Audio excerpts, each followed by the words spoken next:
I promised you to share with you the parable. I found it very beautiful, actually. Sheikh Muhammad Qasim Nanodwi is recorded by Sheikh Shabir Ahmad Uthmani in Tafsir Uthmani. It's in Urdu.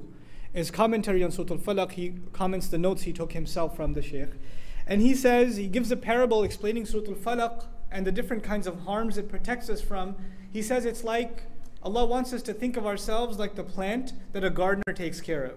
A gardener is planting a plant in the ground, and it has different problems that it has to protect itself from. Number one, there are animals like, a goat or a lamb or something that wants to graze on that plant. It wants to chew on it.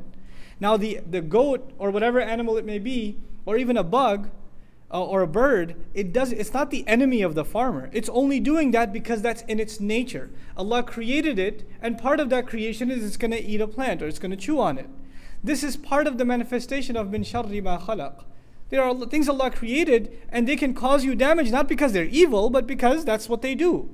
A shark or a lion or whatever is going to do what it does. And it's not because it's evil, it's acting out in accordance with its nature. So in the way Allah created things naturally, there's the potential for you receiving harm just in the natural order of things. And so you have to ask Allah for protection from them. But that's not the only kind of protection He seeks. So He fences the plant around so the goat doesn't come by and chews it up. But the next thing is He has to plant the plant in a place where it gets plenty of sun, it gets plenty of water, it's in a good environment. And there are no obstructions, there are no things that keep it, no blockades from keeping it from the things that it needs. We ask Allah, وَمِن شَرِّ غَاسِقٍ إِذَا وَقَبْ. And this ghasaq and waqab, the barrier of dark, keeping you from what you would otherwise have access to in the light of day, is just like that farmer who wants that there are no blockades, there are no obstacles in his path. And the obstacle for the human being clearly becomes the dark of the night. Then he says the third element is that what if you have too much water or too much sun? You get overwhelmed, and the plant, he specifically gave the example of the plant getting buried under snow or getting flooded with water, being overwhelmed from an outside element.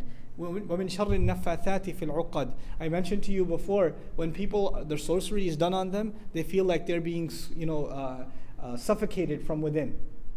They feel like they are being pressured, or there's this heavy burden inside of them.